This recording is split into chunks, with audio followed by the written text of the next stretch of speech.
Welcome to In Focus on ABC 10. I'm Trent Bailey.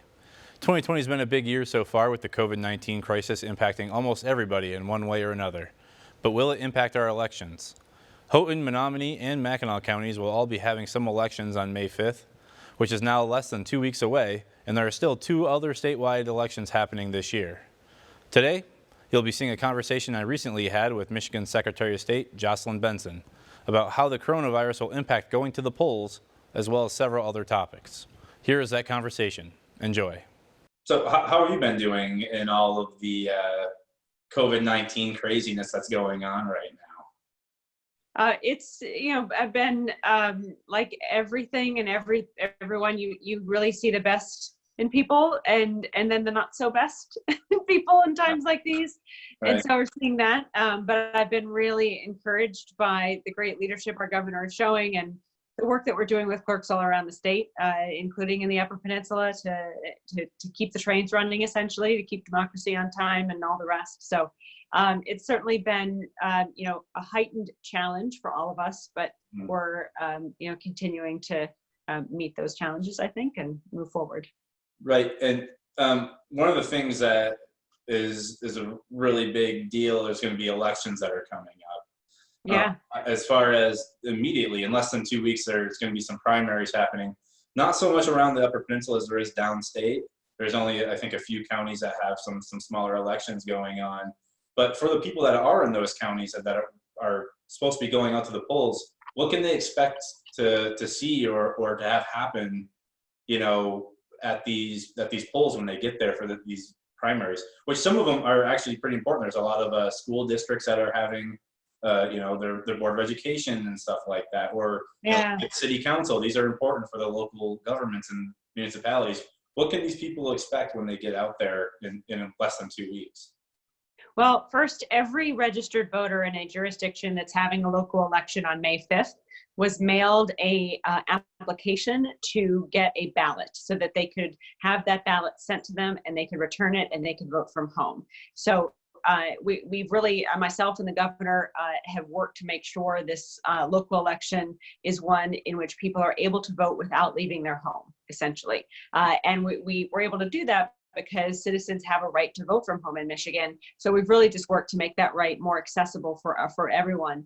But then in addition to that, we have left open in every jurisdiction one place, usually basically the clerk's office, for people to, if they decide to vote on election day, show up, receive a ballot, or even register to vote and then get a ballot and then return it right there. So you will still have some way to request and return a ballot in person if you want that or if you need that. But the vast majority of citizens are voting by mail in these local elections.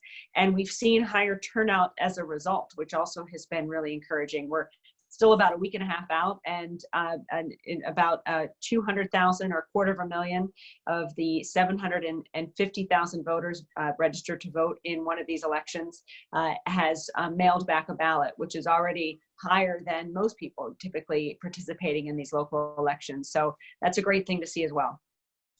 All right, and that's good to hear that, it's not like they're going to be completely shut out from these rights of being able to go and vote and elect their local officials. Yeah.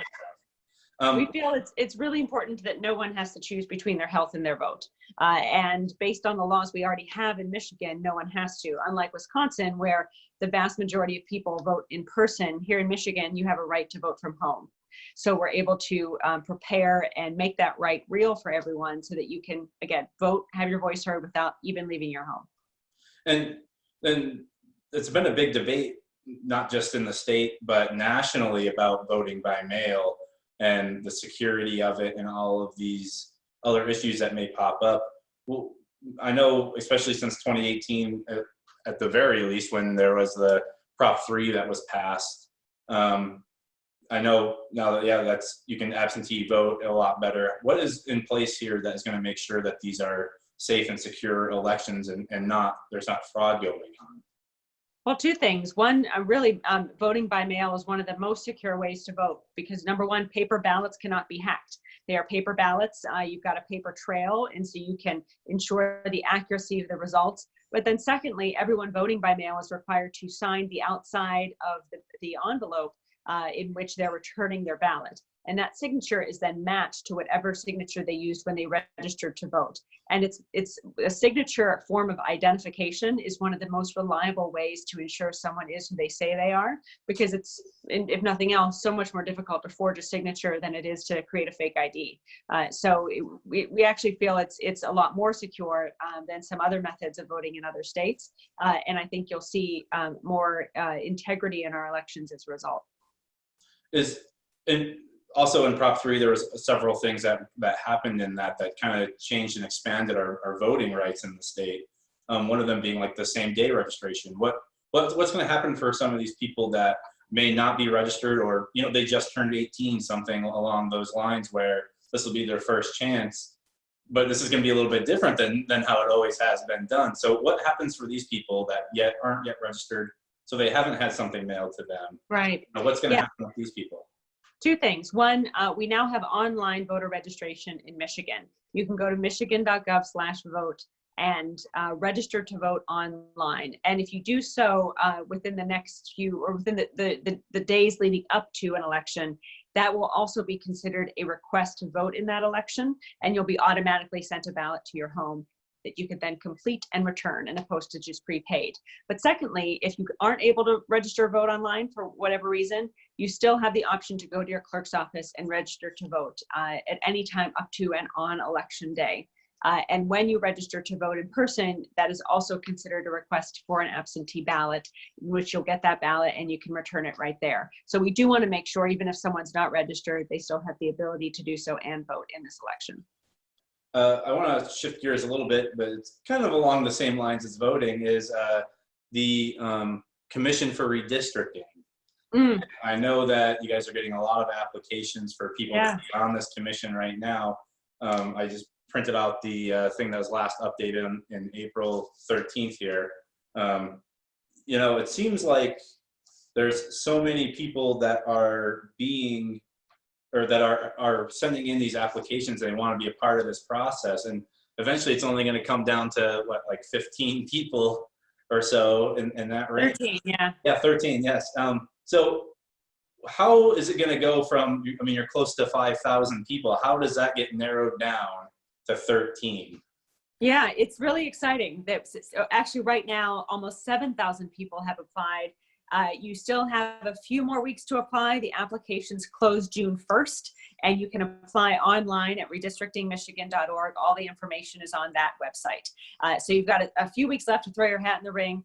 Once the application window has closed on June 1st, we will process a random selection process of semifinalists. 200 people will be chosen randomly through a process that will be hopefully broadcast so people can see that it is truly random. And those 200 semifinalists will then become public semifinalists. The state legislature then has an opportunity to remove up to 20 people from that pool of semifinalists, people who they feel may have misrepresented themselves on the application, or for whatever reason shouldn't be in that pool.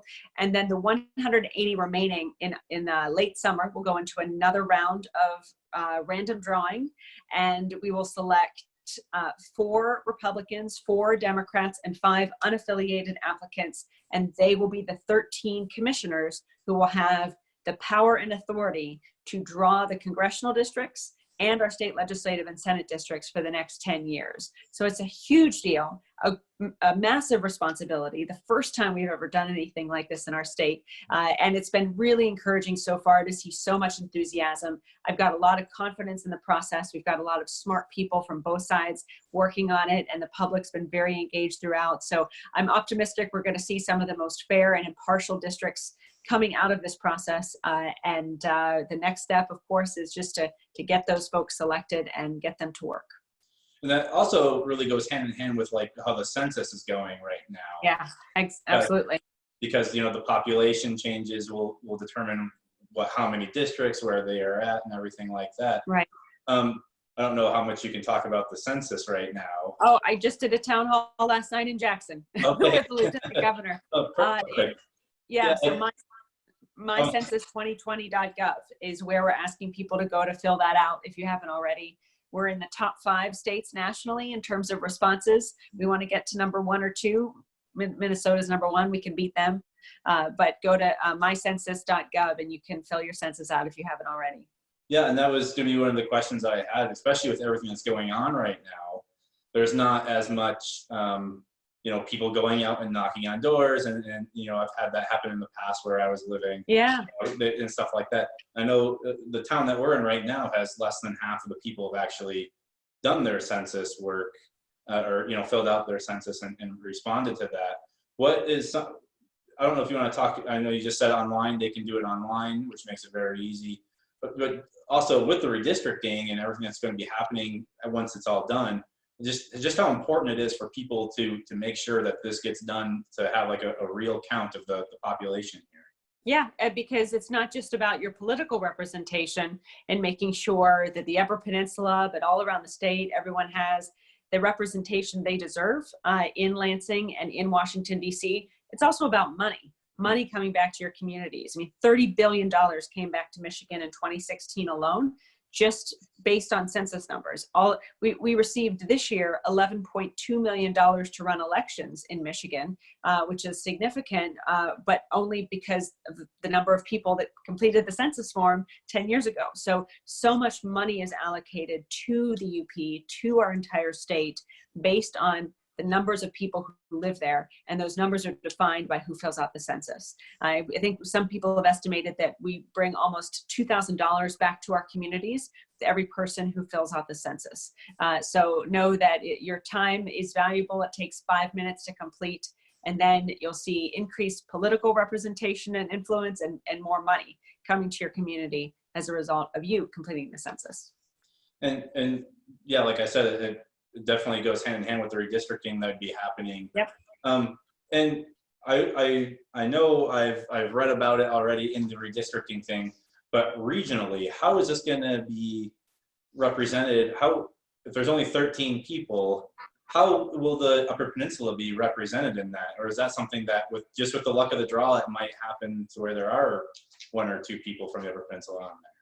Well, first, the best way to ensure that there's Upper Peninsula representation on the commission is for people from the UP to apply. So redistrictingmichigan.org, go apply. That's the best way to get a seat on the commission. I think it would be fantastic if there was someone on the commission from the UP for multiple different reasons, not just because my mother-in-law is from Marquette and I spend a lot of time up there and it's a wonderful part of the state and I love it, but also because the real unique experiences and perspective from the UP that do need to be represented in our state. I hope everyone applies and is involved. And if nothing else, or even if you do apply and you're not selected, we will be having a town hall or hopefully more than one in the Upper Peninsula where citizens can draw their own maps and submit them to the commission for consideration. So we want the voices of the UP to be in part of this process throughout. And the best way right now to ensure that is to apply to be for a seat on the commission. And I have one question, one more question about that before we kind of switch topics again here. You have a graph on here about the demographics with especially with race and gender and age.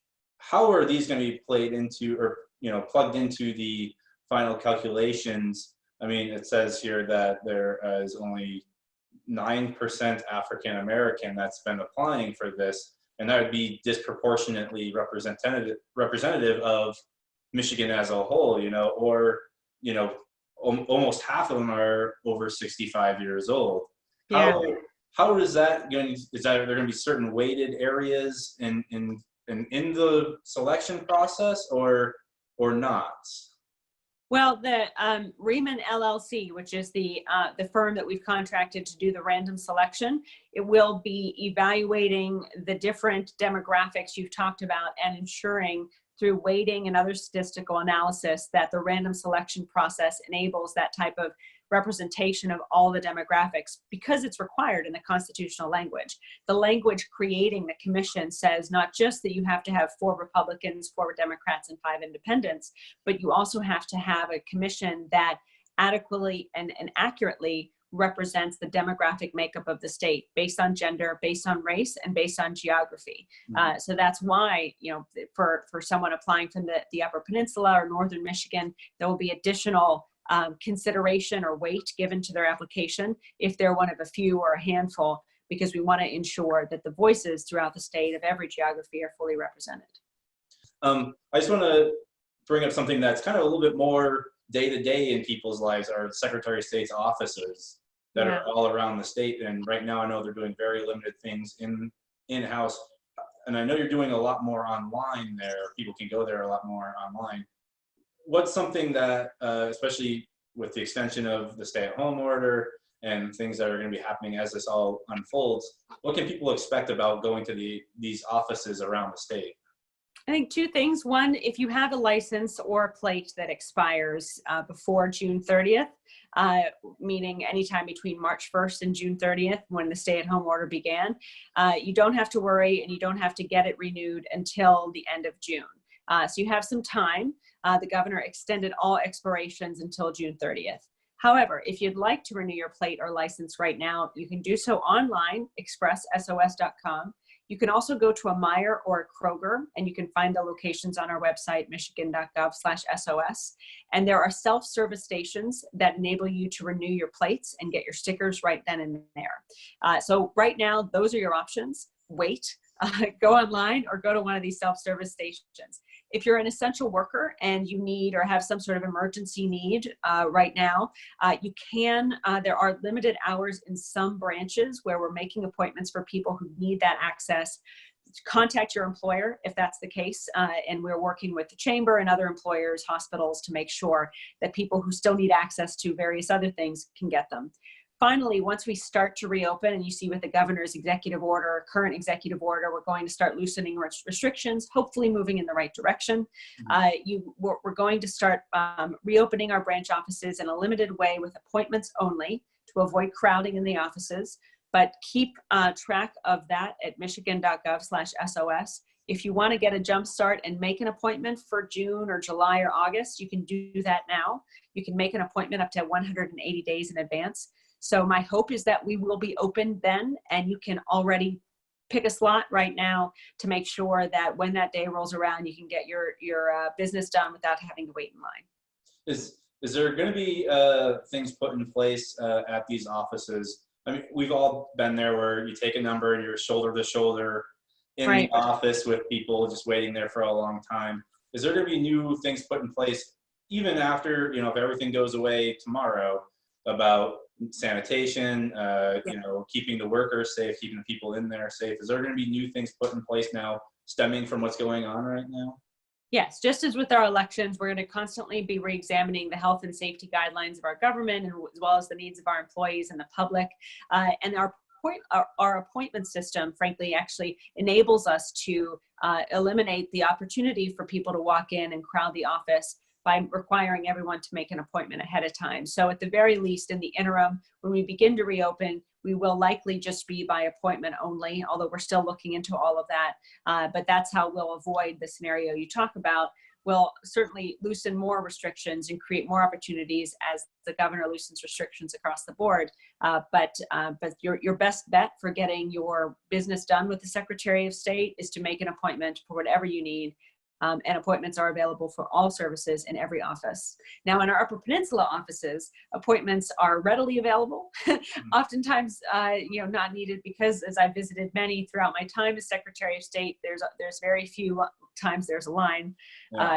St. Ignace office, they don't even give out numbers. People just stand in line like old-fashioned days. Right. I recognize there are unique challenges for Upper Peninsula as well, but we're going to do everything we can to eliminate crowding in our offices at all points. With Prop 3 that was passed in 2018, like I said earlier, expanded a lot of voting rights that we have here. That and Prop 2 have both been challenged in the courts a little bit, have they not? Yes, we've won all of those challenges. Yes, as of the past few weeks. Yeah. Right, and that's what I was going to ask you about, was especially the Commission for Redistricting. I think was that last week or the week before. Why are these being challenged? It seems like these were passed a heavily majority, or well over the majority of people wanted these things. Why are these being challenged so much, to your estimation? I don't want you to try to put words in other people's minds or mouths. I mean, Yeah, in November 2018, voters in the state, throughout the state of Michigan did two extraordinary things. They amended our Constitution to create the Citizens Redistricting Commission, and they voted overwhelmingly to give themselves the right to vote from home, to be automatically registered to vote, or to be able to register to vote up to on election day, really creating a lot of voter-centric, access-based ways for voters to have a stronger, louder voice in our democracy in making decisions that impact them. It was a great thing and a wonderful thing, and oftentimes when things like that happen, in particular these changes, they do challenge the existing power structure in our state. And so you see people react, people who are accustomed to lower turnout, to a democracy where they get to draw the congressional lines, not voters, not wanting to give up that power and cede it to the voters who have demanded it. I'm proud to be a Secretary of State at a time when I can be implementing these changes and opening up those doors for the voters. But part of that, unfortunately, means fighting back on any attempts on either side to try to hold on to that power that voters have essentially given back to themselves through our Constitution. So it's really, to me, democracy at its best, and the courts have recognized that as well, that at the end of the day, we've got now two provisions in our Constitution that really amplify the voices of our voters. It is unfortunate but not surprising that those who oppose amplifying the voice of our voters would oppose the implementation of these initiatives, but we've been able to fight back those attempts successfully and run one statewide election and three regional ones or local ones that have been very successful under these initiatives. So I'm proud of our voters, both sides of the spectrum, for voting these changes in, and it's an honor to be able to implement them. All right, I appreciate your time here today. I know we've rescheduled a couple times. Yeah, thanks for your flexibility. Yeah, no problem. I really appreciate you taking the time to talk to me here. Well, hopefully I'll see you guys in person soon. I hope to get back to Marquette and Ishpeming and all the rest. Hey, next time. I ran the Marquette Marathon last August, which Wow. I believe starts in Ishpeming, if I remember correctly. It does. Yep, it does. It's one of the best. I've done almost 30. One of the best marathons I've run. Incredible. Well, next time you're up here, let me know. We can have you in the studio and have you come and talk to us. For sure. We'll make that happen. All right. Perfect. Thanks. Thank you. See you later. Have a Bye. good one. You too. Once again, I'd like to thank Secretary of State Jocelyn Benson for being on the program today. You can watch the full interview on our website at abc10up.com. Thank you for joining me for In Focus on ABC 10. Have a good day and stay safe.